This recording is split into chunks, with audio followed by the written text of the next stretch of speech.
안녕하세요. 순수팀입니다. 오늘은 필기 마지막 영상이에요. 4단원 기계전기 기초이론의 챕터 5 승강기 구동 기계기구 작동 및 원리부터 설명드리도록 하겠습니다. 이 부분도 지난 시간처럼 각각의 개념에 해당하는 기출문제들을 위주로 설명을 드릴게요. 챕터 5에서는 전동기에 대한 내용들을 다루고 있어요. 직류 전동기냐 교류 전동기냐에 따라 각각 내용이 달라서 서로를 비교하는 문제가 출제가 되기도 합니다. 차근차근 설명드릴게요. 먼저 직류 전동기입니다. 직류 전동기의 주요 3요소에는 계자, 전기자, 정류자가 있는데요. 계자는 자속을 만드는 부분, 전기자는 전력을 생성하는 부분, 정류자는 교류를 직류로 바꿔주는 부분입니다. 직류 전동기에서는 이 역기전력도 잘 알아두어야 되는데요. 전동기에서는 역기전력이라고 부르고 발전기에서는 기전력이라고 부릅니다.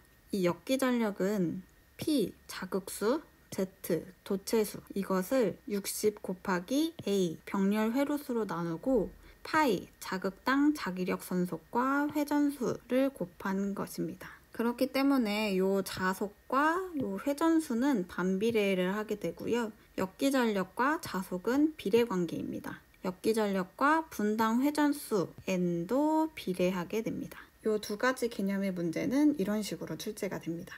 직류발전기의 기본 구성 요소에 속하지 않는 것은 아까 직류발전기의 기본 구성 요소에는 계자, 전기자, 정류자가 있다고 했죠.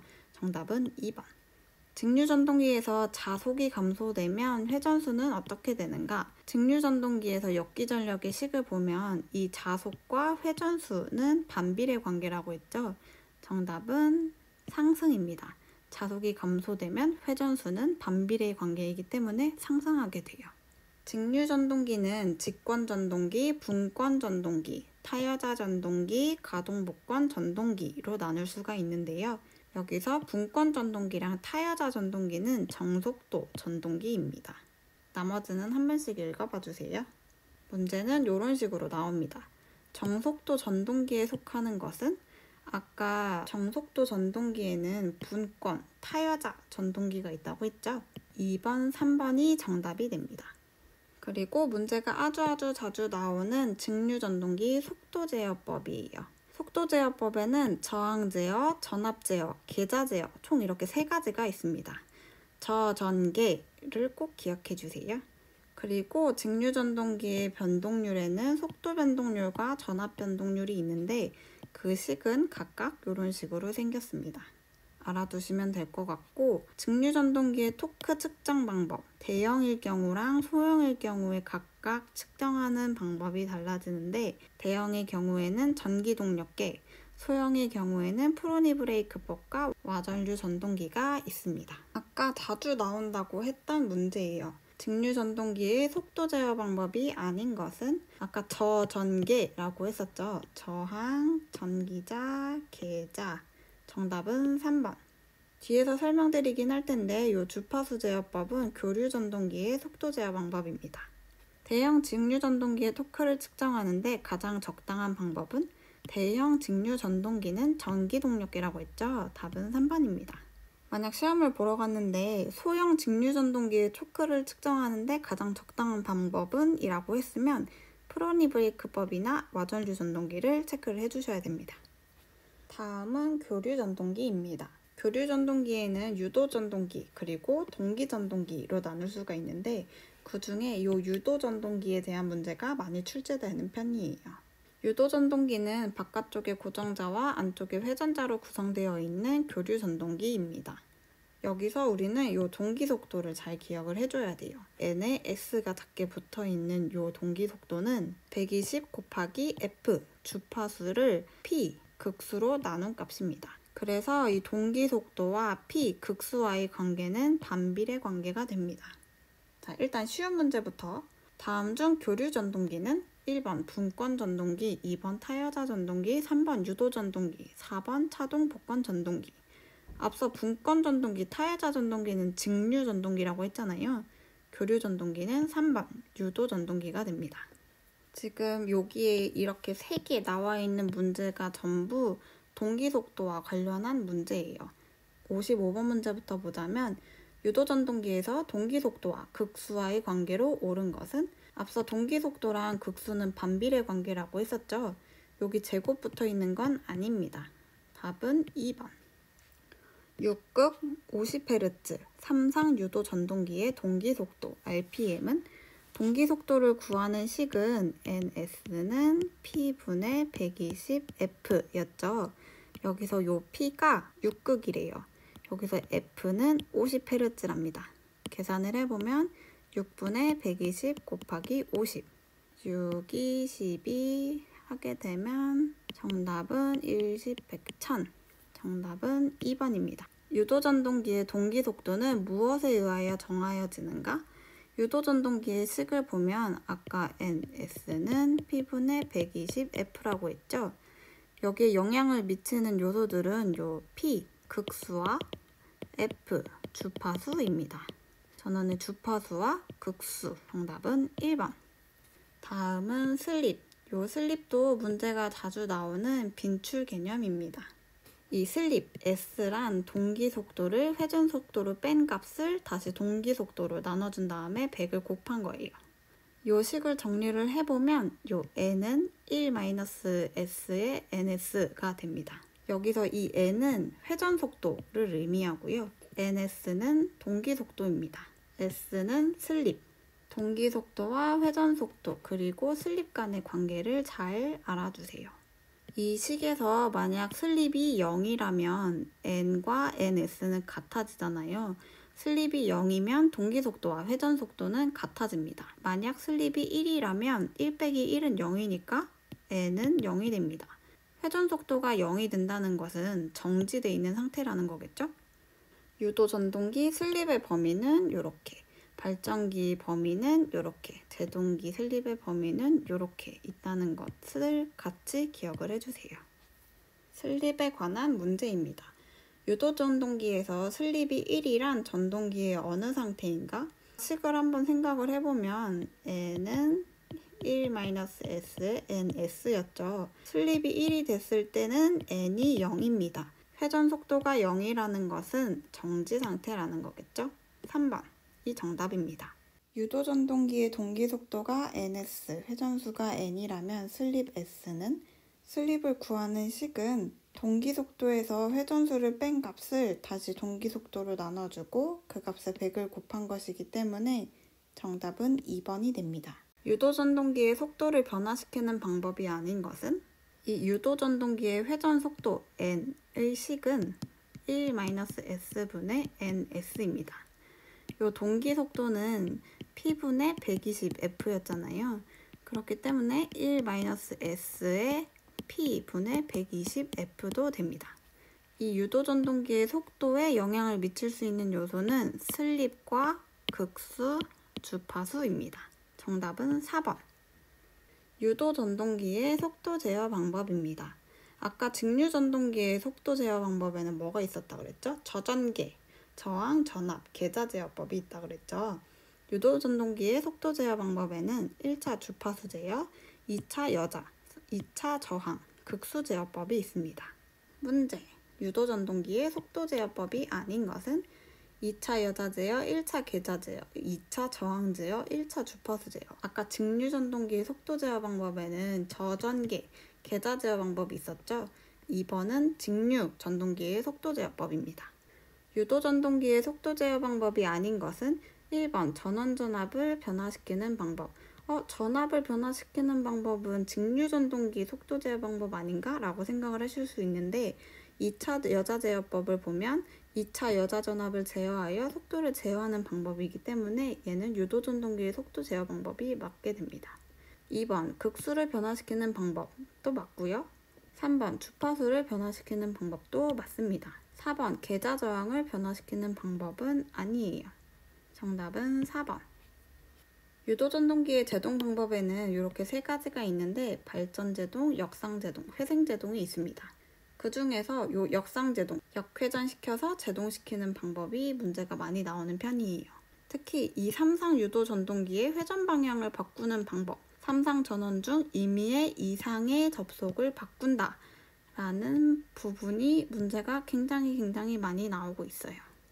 그리고 단상 유도 전동기, 삼상 유도 전동기에 비해서 무겁고 효율이 좋지 않지만 가정용이나 적은 동력이 필요한 곳에 쓰인다고 합니다. 이 기동 토크의 크기는 요 순서가 되겠고 종류로는 반발 기동형, 반발 유도형, 콘덴서 기동형 등등이 있습니다. 그 중에서 이 콘덴서 기동형이 역률이 가장 좋아서 세탁기나 선풍기 등에 쓰인다고 합니다. 삼상 유도 전동기의 회전 방향을 바꾸는 방법으로 옳은 것은 회전 방향을 바꾸기 위해서는 임의의 이상의 접속을 바꾼다고 했죠. 정답은 4번. 똑같은 문제예요. 삼상 유도 전동기를 역회전 동작시키고자 할 때 대책으로 옳은 것은 3선의 결선 중 임의의 2선을 바꾸어 결선한다. 답은 4번. 다음은 단상 유도 전동기에 대한 문제예요. 다음 중 역률이 가장 좋은 단상 유도 전동기로서 널리 사용되는 것은 역률이 가장 좋은 것이라고 했으니까 콘덴서 기동형입니다. 콘덴서 기동형 말고도 다른 단상 유도 전동기의 특징을 적고 고르라는 문제가 나올 수도 있다는 점 알아두시고요. 다음은 동기 전동기. 여기선 크게 설명을 드릴 부분은 없긴 한데 이 동기 전동기는 항상 동일한 속도로 회전하는 전동기입니다. 삼상 교류를 사용하는 전동기고요. 동기 속도는 앞에서 설명드렸던 것과 같습니다. 다음은 챕터 6, 승강기 제어 및 제어 시스템의 원리 및 구성입니다. 이 승강기 제어에서 이 제어는 수동 제어와 자동 제어로 나뉠 수가 있는데요. 수동 제어는 사람 손에 의해서 이루어지는 제어고 자동 제어는 기계나 컴퓨터에 의해서 자동적으로 이루어지는 제어입니다.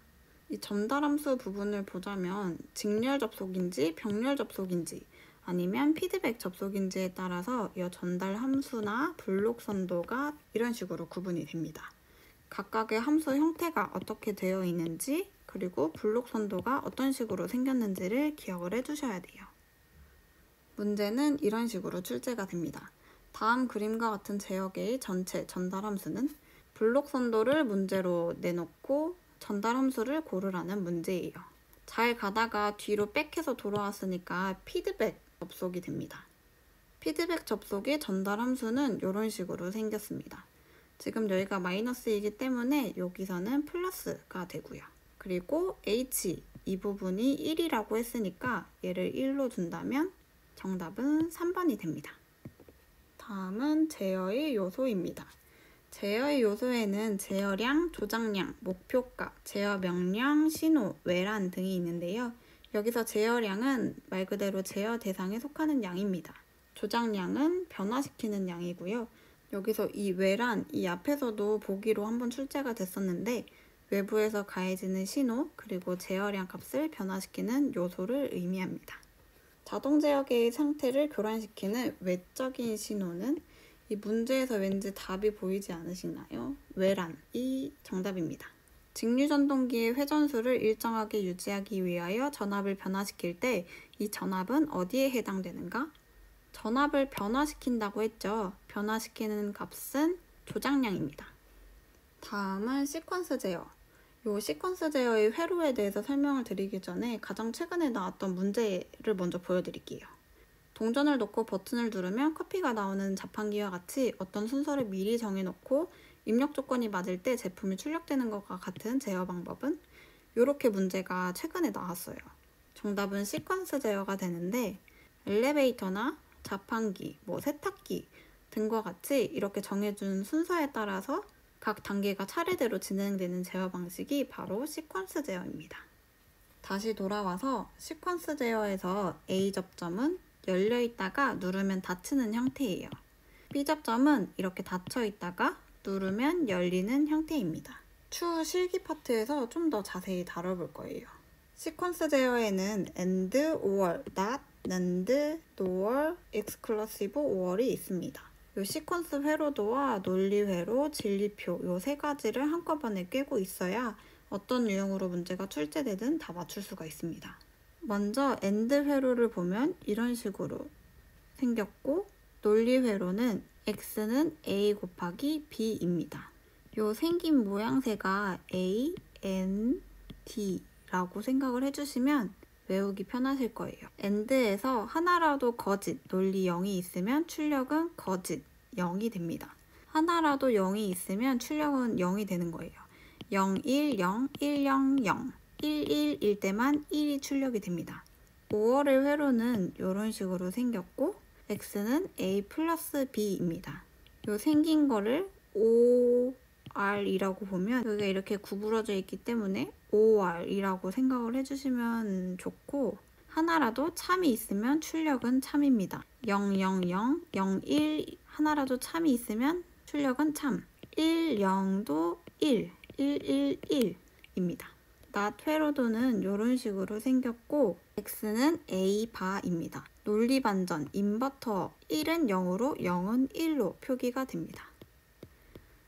그 다음에 낸드, x는 a 바 플러스 b 바입니다. 이걸 다르게 표현하면 바에 a 곱하기 b가 되기도 합니다. and에 n이 붙어있는 형태로 and의 부정입니다. 아까 and에서 여기 동그라미가 작게 더 붙어있는 거예요. 하나라도 거짓이 있으면 출력은 참이 됩니다. 하나라도 거짓이 있으면 출력은 참. 하나라도 거짓이 있으면 참. 거짓이 있으면 참. 1, 1일 때는 0이 됩니다. 노월 회로는 5월 회로의 부정이고 x는 a 바 곱하기 b 바. 이걸 다르게 표현하면 a 플러스 b의 바가 됩니다. 이것도 똑같이 5월 회로에 동그라미가 작게 더 붙어있는 형태예요. 입출력 모두 거짓일 때 출력이 참입니다. 모두 거짓일 때 참. 모두 거짓이 아니라면 0, 1, 0, 0, 1, 1, 0이 됩니다. X5월, 이거는 exclusive 5월이라고 하는데 입력과 출력이 서로 다를 때만 출력이 참이 됩니다. 입력과 출력이 서로 다를 때만 참, 다를 때만 참입니다. 문제를 보도록 할게요. 요거 세 문제 전부 다 5월에 관한 문제거든요. 유형은 이런 식으로 총 3가지로 크게 나눠서 출제가 될 수가 있습니다. A, B는 입력, X를 출력이라고 할 때 5월 회로의 논리식은 5월 회로의 논리식은 X는 A 플러스 B였죠. 정답은 3번. 다시 보면 여기 X는 A 곱하기 B, 이거는 AND 회로였죠. X는 A 바, 이거는 NOT 회로입니다. X는 A 곱하기 B 바, 다르게 표현하면 A 바 플러스 B 바, 요거는 NAND 회로입니다. 다음 중 5월 회로의 설명으로 옳은 것은? 입력 신호가 모두 0이면 출력 신호의 1이 됨. 5월 회로에서는 하나라도 참이 있으면 출력이 참이라고 했어요. 입력 신호에 1과 0이 있으면 출력이 참 1이 돼야 됩니다. 0과 1이 있으면 출력 신호는 1이 되어야 돼요. 입력 신호가 모두 0이면 출력 신호는 0입니다. 입력 신호가 모두 0이면 출력 신호가 0. 정답은 2번.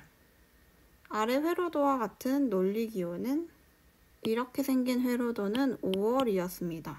5월의 논리 기호는 5월. 4번이 정답입니다.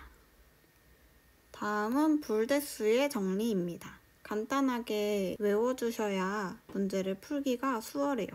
빠르게 짚어보자면 이 기본 정리에서 a 플러스 0과 0 플러스 a는 똑같이 a예요. 요거는 너무 당연하게 우리가 상식적으로 알 수 있죠. a 플러스 1과 1 플러스 a는 1입니다. a에 0을 곱한 값, 0에 a를 곱한 값도 0이고요. a에 1을 곱한 값, 1에 a를 곱한 값 a입니다.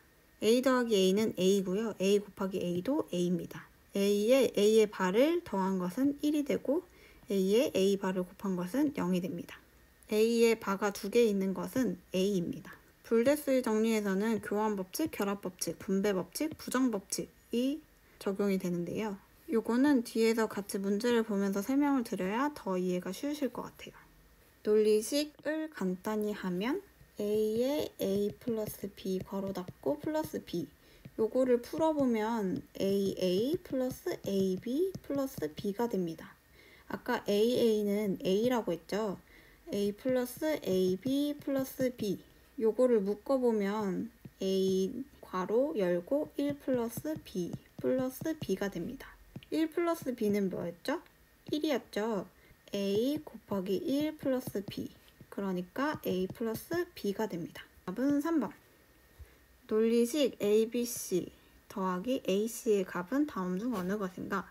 abc 플러스 ac, 이걸 똑같은 것끼리 묶어주면 ac 괄호 열고 b 플러스 1이 되겠죠?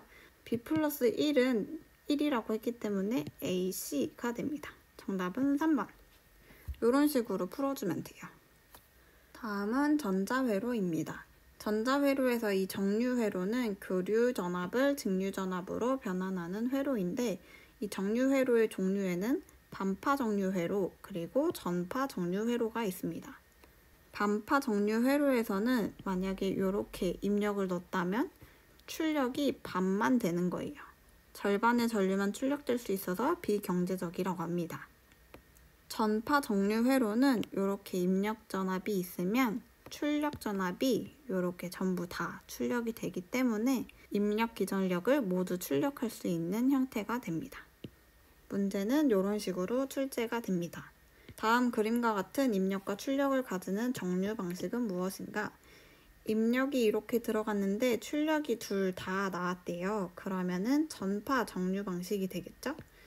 만약에 출력이 이렇게 나왔다라고 하면 반파 정류 방식이 되겠죠? 하지만 여기서는 전부 다 출력이 되었기 때문에 전파 정류 방식이 됩니다. 그럼 이게 단상이냐, 삼상이냐를 어떻게 구분하냐면 여기 보시면 앞서 설명드렸던 부분이 이렇게 들어가는 게 단상 전파 정류 출력 방식이고요.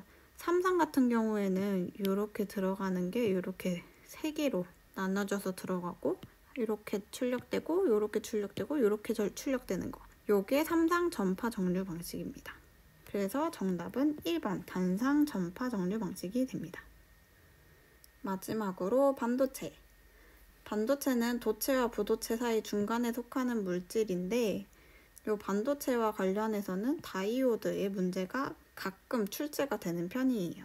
다이오드는 P형 반도체와 N형 반도체, 반도체와 금속을 접합시킬 때 전류가 한쪽으로만 잘 흐르는 정류작용을 한다고 합니다. 순방향 바이어스 상태는 P형 쪽에 플러스, N형 쪽에 마이너스가 되어 있는 거고요. 그 다이오드의 종류로는 이 제너 다이오드가 정전압 다이오드라는 것이 최근에 문제에 나왔습니다.